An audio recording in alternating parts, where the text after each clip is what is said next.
Hi, I'm Alex Herder. I'm the founder of two animation studios, Duke&Duck and Double Scoop, and I'm here in Chisinau in Moldova thanks to the Creative Speakers program. I started my company 15 years ago to tell stories that matter.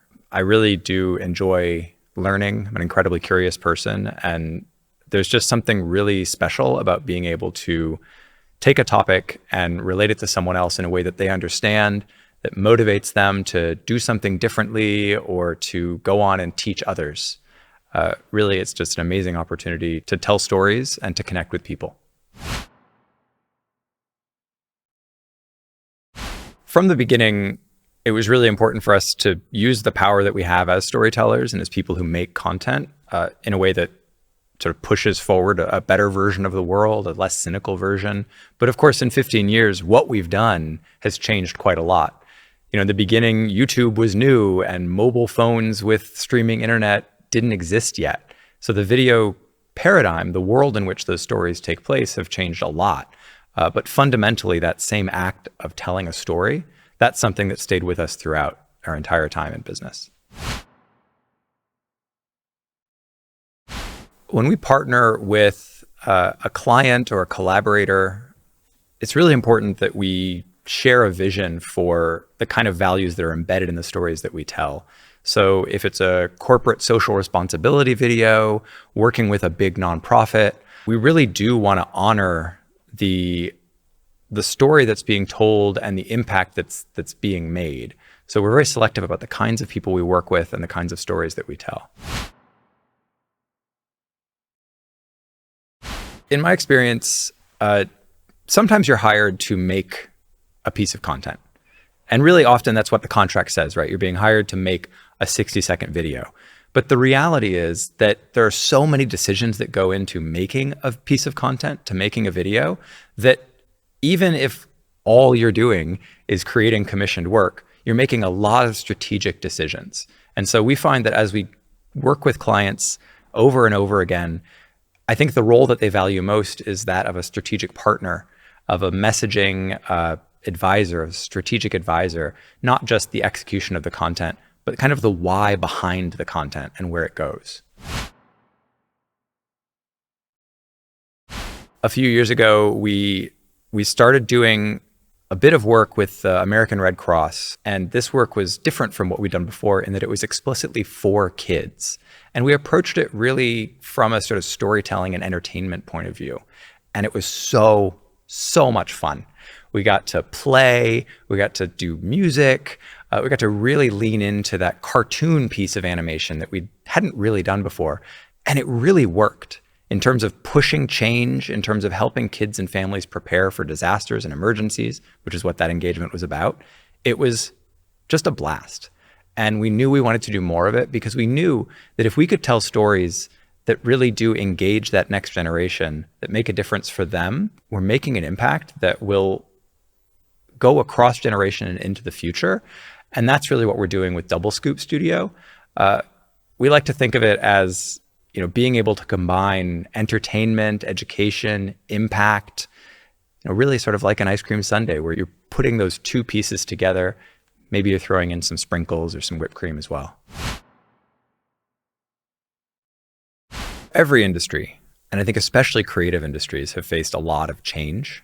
And of course, that's normal, but it does feel like it's really been accelerating lately. And I think there are a few factors there. One is the COVID pandemics and the lockdowns, I think, have pushed companies to look beyond the local. And there really is this incredible rise. And of course, I've met some great creators here in Moldova taking advantage of that, where there's this truly global talent pool. It increases competition. I think in the end, it increases quality and it gives people access to the market in really exciting ways, but it's a challenge to navigate. And then of course, there's this looming threat of AI, right? At what point is this piece of work going to be replaced by a machine? Is it going to happen? What are prices going to look like? What is content going to look like? I think those are big question marks. And of course, I don't have answers. I have theories, but I don't have solid answers. No one does. In terms of engaging with making sure your work is advancing social causes or having the impact that you want, I think when there's more competition, when there's more fear, I think it makes it a little harder to stand up for what you believe in as a storyteller because you're worried that, oh, maybe I'm not going to win that job, or I'm not going to be able to do that next project because I feel like I have to say yes. And I think we as storytellers, as commercial creative artists, need to be brave and need to understand that the work we do really does matter. The power that we have, it's real, and we shouldn't be afraid to use it. I think every industry, and honestly, it really is every industry, comes down to relationships between people. Animation is a team sport. It's something that we do with others, and that's true of everything. Whether you're filming, making cars, everywhere in between, we do it together as people. And so I would say lean into that. Collaborate with people that you want to work with, people who do great work, people maybe you share their worldview, or your worldview is different. There's really value in diversity as well. Go to the conferences, go to the workshops, go to the festivals, connect with your peers, and have fun. Because ultimately, we're on this planet for however long we're on it. And I think we deserve to enjoy that time and to really be proud of the work that we do together. I love animation because I think it's the only medium that can match the potential of our own brains and our own imagination. You can really put anything on screen. In live action video, you are constrained to some degree by reality. You film what's in the camera. There's a lot of effects that you can do, obviously, but animation is the only medium where you can tell a story over time and you can zoom in and you can see the inside of a plant cell up to a whole forest without changing lenses, without even leaving your own studio. It allows you to really bring the world to life in a flexible way that matches the human imagination. I love books. Animation is great, but books are where it's at. So I've got two recommendations. One is Story by Robert McKee, which is a script writing guide, but it's in many ways more than that. It really is a practical set of tools to how to approach telling a story. So I'd start there. And the other one is, maybe it's a little bit stranger, but it's a book by Daniel Kahneman, the Nobel Prize winning economist, and it's called Thinking Fast and Slow. And this is a book about really how the brain works in somewhat strange ways. We think we have a sense of how information gets in and gets synthesized into our brains and becomes knowledge, but the reality is actually way weirder than that. And Kahneman probably does a better job than anyone in really explaining kind of the ways in which we synthesize and understand information. And as storytellers, that's incredibly valuable to have access to.